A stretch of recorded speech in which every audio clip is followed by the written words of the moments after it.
오늘 잠언 20장의 말씀을 통하여서 미혹되는 자마다 지혜가 없느니라 라는 제목으로 말씀 나눠보도록 하겠습니다. 1절 말씀 보겠습니다. 포도주는 거만하게 하는 것이요 독주는 떠들게 하는 것이라. 이에 미혹되는 자마다 지혜가 없느니라. 자, 1절 말씀에서 경계하고 있는 것이 있습니다. 그게 무엇이죠? 바로 술입니다. 술. 포도주는 거만하게 만들고 독주는 떠들게 한다. 자, 먼저 거만하게 하다라는 말의 의미는 업신여기다, 멸시하다입니다. 그래서 이는 술에 취한 사람이 다른 사람의 충고나 훈계를 무시한 채 자기 도취에 빠져서 함부로 행동하는 모습을 표현하고 있다 할 수 있겠습니다. 다음으로 떠들게 한다. 이 말은요, 중얼거리다, 소리 지르다, 요란하게 떠들다 라는 의미로 술 취한 사람이 자제력을 잃어버리고 이성을 잃어버린 채 이런저런 말들을 큰 소리로 내뱉는 모습을 표현하고 있다 할 수 있겠습니다. 자, 이런 모습들 속에서 술 취함은 듣지 못하는 자, 그리고 말을 가리지 못하는 자로 경계하고 있다 라고 할 수 있죠. 듣고 말하면 실수를 하게 된다라는 거예요. 술 취함에 있어서. 자, 이런 이들이 지혜 없는 자다라고 성경은 말씀하고 있는데 또 미혹된 자다라고 말씀합니다. 자, 이 미혹된 자라고 하면 길에서 벗어남, 이탈을 의미하죠. 그래서 바른 삶의 모습에서 이탈하였다라는 거예요. 우리는 이 말씀에서 절제에 대하여 생각해 볼 수 있겠습니다. 절제라는 말의 의미는 정도를 넘지 않도록 알맞게 조절하고 제한한다라는 뜻을 갖는데 또 다른 의미로 잘라내다라는 의미가 있어요. 물론 이것이 엄밀히 말하면 동음이어인데요. 얕은 두 가지의 뜻을 동시에 우리가 볼 수 있는데 오늘 말씀을 통해서 이렇게 절제에 대한 말씀을 좀 나눠보고자 합니다. 우리의 삶 가운데 무엇을 잘라내야 하며 무엇을 조절하고 통제해야 되는지 그 지혜를 얻기를 바랍니다. 3절 다툼을 멀리하는 것이 사람에게 영광이거늘 미련한 자마다 다툼을 일으키느니라. 3절에서는 미련한 자의 행태에 대한 고발로서의 다툼을 말씀합니다. 다툼이 무엇이냐? 불화와 분쟁, 논쟁, 언쟁 이런 것을 가리키죠. 다툼에 대한 잠언에서 말씀하시는 바는요, 시시비비를 가리는 것이 중요한 것이 아니라 삶에서 화평을 깨는 것이 그것에 우리가 초점을 맞추고 이것을 우리가 통제하에서 깨지 않는 쪽으로 하는 것으로 말씀하는 게 더 그렇게 우리의 삶을 조정하는 것이 더 중요하다라고 말씀하세요. 그래서 하나님께서는 지혜 있는 삶과 대조하는 삶으로서 이 다툼이 있는 삶, 어리석은 삶, 미련한 삶을 말씀하고 계시죠. 때문에 다툼을 멀리하는 것이 지혜입니다. 지혜. 여기서 멀리하다라는 말은 두 가지로 해석이 가능한데요. 두 가지의 뜻을 가집니다. 떨어지다, 그치다. 이게 첫 번째인데 전자 떨어지다 하고 그치다라는 두 가지의 뜻이 있는데 전자 떨어지다를 통해서 다툼의 자리에서부터 멀리하고 피하는 것으로 우리가 이것을 말씀을 이렇게 이해해 볼 수 있겠죠. 후자는 다툼을 그치다, 멈추다 라는 말씀으로 이해해 볼 수 있는데 이렇게 다툼을 그치는 것이 바로 절제에서 끊어내는 것을 단절해내는 것을 의미한다면 피하는 것은요, 우리가 그 자리에서 그 상황에서 피하도록 우리를 조절하고 조정하는 쪽으로 절제를 이해해 볼 수 있겠죠. 이 모든 것이 화평을 위함이다. 그래서 누가 옳고 그름을 가리는 게 중요한 것이 아니라 그것이 지혜가 아니다. 잠언에서는 무엇이 지혜다라고 말하는 거예요. 그것을 피하고 그것을 끊어냄을 통하여서 화평을 지키는 것, 이것이 바로 지혜이다. 그것이 더 중요한 것이다 라고 우리에게 교훈하고 있습니다. 6절 많은 사람이 각기 자기의 인자함을 자랑하느니 충성된 자를 누가 만날 수 있으랴. 자, 무슨 말입니까? 인자를 베푸는 많은 사람들이 있는데 그 중에 진실된 마음으로 행하는 자가 찾기가 너무나 어렵다라는 이 말인데 이것을 원어에서는 의문문의 형태로 강조하고 있습니다. 즉 많은 사람들이 자기의 인자함을 자랑하나 이 인자가 하나님의 속성을 가리키는 헤세드이거든요. 많이 보셨을 테고 우리가 많이 언급드렸던 단어이기 때문에 아시라 여겨지는데, 자, 이것을 통해서 알 수 있는 것, 죄인에게서는요 의를 찾아볼 수 없다라는 내용이죠. 그래서 많은 사람들이 스스로가 인자하다라고 얘기하나 정작 그 안에 하나님 말씀하시는 인의는 없다, 찾아볼 수 없다라는 그런 말씀이에요. 오늘 우리가 절제에 대한 말씀 안에서 상고해 보면 이 주제와 관련돼서 조금 더 살펴보면, 자, 이 말은 의도성을 지닌 인위적인 친절과 위선적인 자비를 뜻하는 것이거든요. 그러니까 찾아볼 수 없다라는 건 그 안에 다른 것을 가지고 이것을 행한다라는 거예요. 그래서 인위적인 인의다, 인자다라는 거예요. 그래서 친절과 자비 자체를 목적으로 하는 것이 아니라 그 안에 이면에 깔려있는 의도를 이루기 위한, 그 목적을 이루기 위한 행위로서의 인의, 그러니까 포장된 인의를 지적하고 있는 거예요. 원어는, 이 성경의 말씀은.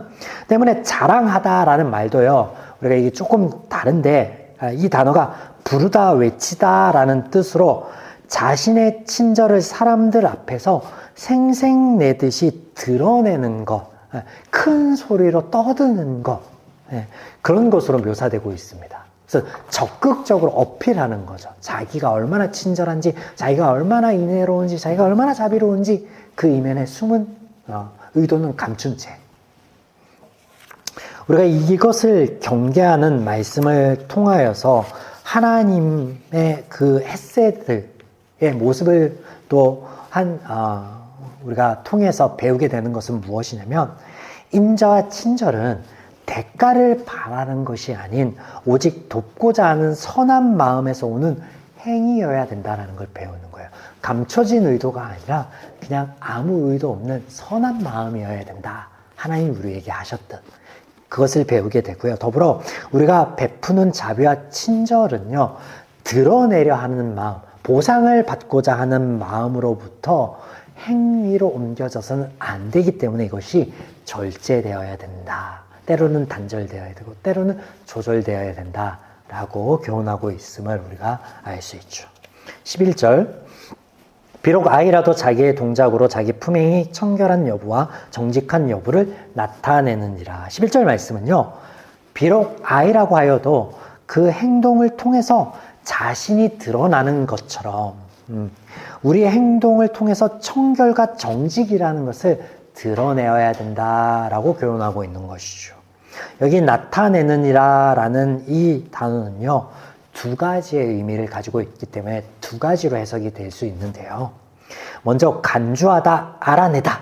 이거는 앞서 말씀드린 대로 행동을 통해서 드러나는 것, 이것을 의미하겠죠. 그래서 우리의 행동을 통해서 앞서 말씀을 드렸듯이 청결한 것, 정직한 것. 청결은요, 깨끗하다. 그것을 드러내라라는 것으로 우리가 교훈으로 삼으면 되며, 또 두 번째, 가장하다, 속이다라는 뜻이 있거든요. 이것을 반영하여서 재해석해 보면, 아이라고 해서 그 행동에 거짓이 없는 게 아니다. 아이조차도 충분히, 어린아이조차도 자신의 그 마음에 있는 뜻을 감추며 거짓된 행동을 할 수 있다. 그런데 어른은 덜 하겠느냐라는 말로 이해해 볼 수 있겠죠. 때문에 본절은 말이 아닌 행동으로 자신의 정직과 깨끗함을 드러내라 라는 말씀과 더불어서 드러나는 외적 행동을 통해 속 사람을 판단하기 어렵다라고 이해해 볼 수 있겠죠. 아이라도 감추니 어른은 얼마나 더 많이 감추겠느냐. 그러니까 드러난 것만으로 속히 그 사람을 판단하고 그 사람을 정죄하면 안 될 것이다 라는 것을 경계한다 라고 우리가 말씀을 받아들일 수 있겠습니다. 그래서 우리 말과 행동을 구별하고 조절해야 함의 절제이며, 또 다른 일을 쉽게 판단하면 안 되기에 그런 행태로부터 절제되어야 된다 라는 말씀으로 우리가 이해해 볼 수 있겠습니다. 자, 다음으로 14절과 17절. 물건을 사는 자가 좋지 못하다 하다가 돌아간 후에는 자랑하느니라. 17절. 속이고 취한 음식물은 사람에게 맛이 좋은 듯하나 후에는 그 입에 모래가 가득하게 되리라. 먼저 14절 말씀은요, 물건을 사는 사람의 심리를 묘사하고 있죠. 가능하면 싸게 사기 위해서 물건의 흠을 잡으려고 하는 행위를 묘사하고 있습니다. 결국 사고 난 후에는 그 물건이 오히려 좋다라고 말한다라고 하고 있죠. 이는 죄인의 이중성과 자기가시에 대한 경계를 하고 있는 것이거든요. 자, 조금 더 말씀을 보겠습니다. 자랑한다라는 말이, 이 말이 죄기용으로 쓰여져 있습니다. 영어에 himself, myself, sheself, 죄기용으로 쓰였다. 그래서 그 의미는 스스로 자랑하는 것을 의미하는 것이거든요. 그래서 여기서는 물건의 품질 좋은 것을 자랑하는 것을 넘어서 그 좋은 물건을 내가 얼마만큼 싸게 살 수 있었느냐, 나의 능력을, 나의 어떤 지혜로움을 어떻게 높이고 자랑하고 있다라는 거예요. 우리의 일상에서 우리가 흔히 보는 이런 모습을 그러면 왜 성경은 경계하는 걸까요? 자, 보세요. 좋은 물건을 싸고 싶은 마음은요, 보통의 사람에게는 누구나 있는 마음이에요. 가성비. 그래서 요즘 가성비라고 하면 그것은 취향과 선택의 문제이지 잘못이라고 하지 않거든요. 근데 성경은 이것이 경계해야 돼. 그릇된 모습이다. 거짓이다라고 말씀하세요. 왜 그러냐? 이는 물건을 파는 상인의 마음과 물건에 대한 불합리한 모습이 그 속에 감춰져 있기 때문에 그렇습니다. 무슨 말이냐? 제가 교육적인 차원에서 이런 설명을 많이 드렸는데 뭐냐면, 10,000원을 냈으면 그 10,000원에 합당한 가격과 서비스를 받는 게 당연합니다. 그게 너무나 자연스럽고 당연한 거예요. 그런데 사람의 심리에, 죄인의 심리에 10,000원을 냈는데 20,000원, 30,000원의 값어치의 물건 얻기를 원하고 또 그만큼의 서비스 받기를 원합니다. 그래서 창세기 1장과 2장에는 쓰여 있지 않으나 사람들의 심리에 우리는 아무것도 하고 있지 않아도 낙원이라는 이름 안에서 놀고 먹었으면 좋겠어. 근데 그게 아니었어요.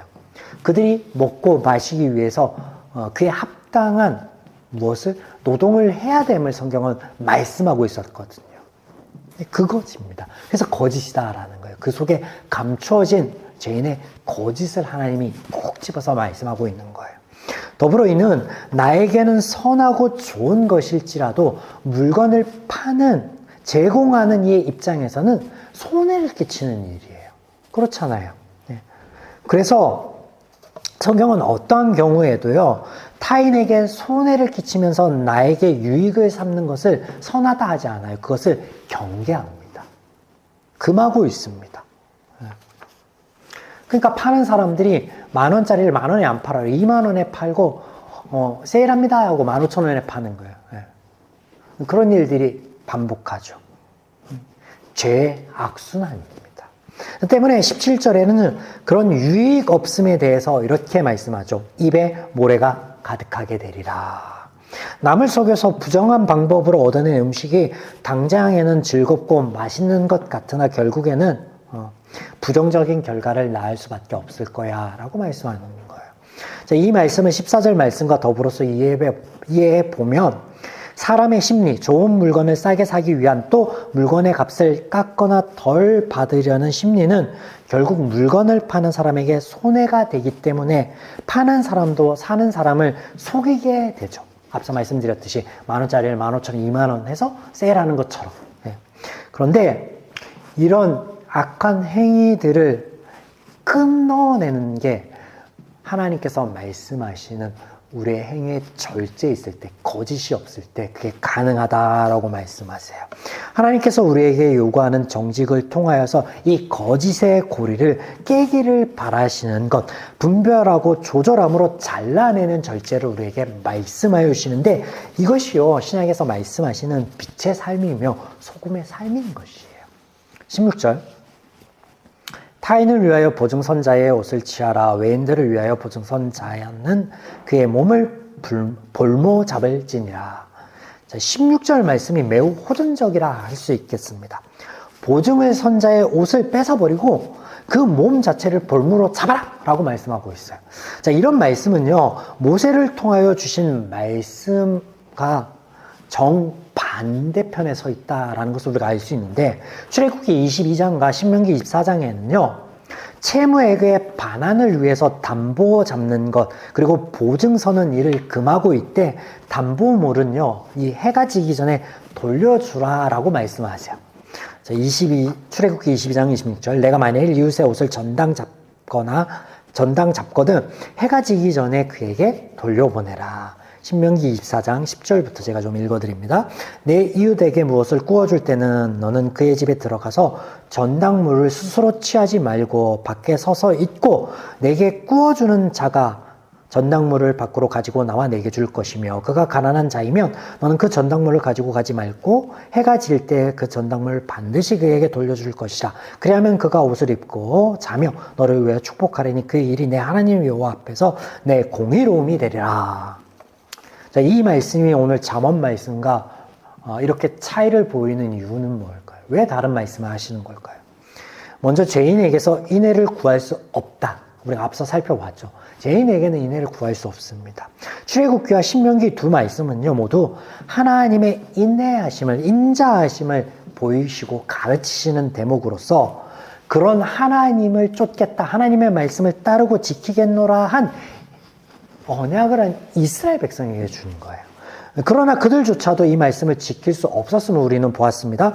전당물을 단순한 물건만을 잡는 게 아니라 자녀를 삼고 심지어는 그 자녀를 이방인들에게 내어다 팔아서 부당한 이익을 취하는 그런 악한 일까지 우리가 보았습니다. 그러므로 이 말씀은요, 어떠한 경우에도 보증을 서지 말라라는 엄한 경고예요. 엄한 경고. 이렇게 보증은 절제, 완전히 끊어내야 되는 행위입니다. 타협이 아니에요. 성경에는 그 보증에 대해서 어떤 경우에 타협하고 있지 않습니다. 네. 타협하지 않는 말씀이 몇 있는데 그 중에 하나예요. 자, 19절 보겠습니다. 두루 다니며 한담하는 자는 남의 비밀을 누설하나니 입술을 벌린 자를 사귀지 말지니라. 이 구절은요, 대인 관계에 있어서 어떤 일을 멀리 해야 되는지에 대해서 교훈하고 있는데, 한담하는 자의 의미는 비방 혹은 고자질을 의미하는 것으로 다른 사람의 비밀에 대하여서 폭로하는 자, 근거 없는 헛소문을 퍼뜨리는 자를 가리킵니다. 자, 여기 또 본문의 비밀이라고 하면요, 친밀한 관계 안에 있는 사람들 간에 오고 가는 아주 조심스러운 은밀한 개인적인 말들을 의미하는데, 이런 말들을 까발리는 사람을 신뢰할 수 없다라고 말씀하시는 거죠. 자, 이런 또 신뢰할 수 없는 사람의 특징이 하나가 뭐냐면 입술을 벌린 자라고 합니다. 이렇게 부연 설명하고 있습니다. 이 말은 두루 다니면서 말을 옮기는 것을 의미합니다. 이런 사람과 친분을 나누고 교제하는 것을 경계하라 라고 말씀하시는데, 그런데 사실 우리가 이런 일, 나의 비밀스러운 일을 폭로당하는 어처구니 없는 그리고 가슴 아픈 일을 경험하기 전에 과연 저 사람이 신뢰할 수 있을 만한 사람인가, 약속을 지킬 수 있는 사람인가를 어떻게 알 수 있느냐라는 거예요. 두 번째 묘사를 기억하면 됩니다. 저 사람이 말이 많은 사람인가, 이것저것을 다니면서 말을 옮기는 사람인가, 그런 사람이라고 하면요, 네, 가까이 하지 마십시오. 그리고 그와 보통의 말들만 나누십시오. 네. 그 외에는 나누지 말길 바랍니다. 더 나아가 우리가 관계 안에서 신뢰를 구축할 수 있는 제일 좋은 방법이 뭐예요? 그게 뭐예요? 들은 말을 옮기지 않는 거예요. 간직하는 거예요. 이것을 통해서 우리가 말에 대한 절제 필요성을 배울 수 있습니다. 자, 끝으로 29절 보겠습니다. 29절. 젊은 자의 영화는 그의 힘이요 늙은 자의 아름다움은 백발이니라. 29절은 사람들마다 가지고 있는 장점과 특징에 대해서 교훈하시는 말씀인데, 젊은 자, 본래의 의미는 뭐냐면 선택된 청년을 의미하는 거거든요. 이게 어떨 때 사용되냐면 병사로서 차출된 사람을 가리킬 때 사용됩니다. 그래서 어떤 사람들이 병사로 차출됩니까? 젊고 힘이 있는 사람들. 그리고 그렇게 차출된 자들 본인에게는요, 그렇게 차출된 것 자체가 자랑이다라고 지금 묘사하고 있는 거죠. 하반절에는 늙은 자의 존경받을 덕목으로 백발을 말하고 있습니다. 백발. 여기서 백발은 단순히 머리가 하얀 게 아니에요. 무엇입니까? 오랜 인생의 여정을 통해서 습득한 풍부한 지식과 경험을 의미합니다.